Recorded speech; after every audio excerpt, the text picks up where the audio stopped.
সোমবার বিকেলে নোয়াখালীর বেগমগঞ্জ উপজেলার ছাওয়ানী বিশ্ববিদ্যালয়ের মাঠের চারপাশ ছেয়ে যায় হাজারো মানুষে। ছাওয়ানী central sporting club futsal football tournament final match দেখতে এই ভিড়।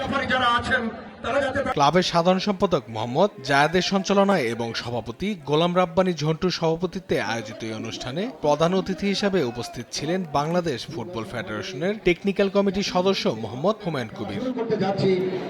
টুর্নামেন্টের ফাইনালে মুখোমুখি হয় কচুয়া ফ্রেন্ডস অ্যান্ড ফ্যামিলি ও টিম 18 গ্ল্যাডিয়েটর। নির্ধারিত সময়ে গোলশূন্য থাকার পর ম্যাচটি গড়ায় ট্রাইবেকারে। সেখানে 4-2 ব্যবধানে জয় পায় টিম 18 গ্ল্যাডিয়েটর। প্রতিযোগিতায় মোট 28টি দল অংশগ্রহণ করেছিল, যা স্থানীয় পর্যায়ে ফুটবল জনপ্রিয়তার উজ্জ্বল দৃষ্টান্ত।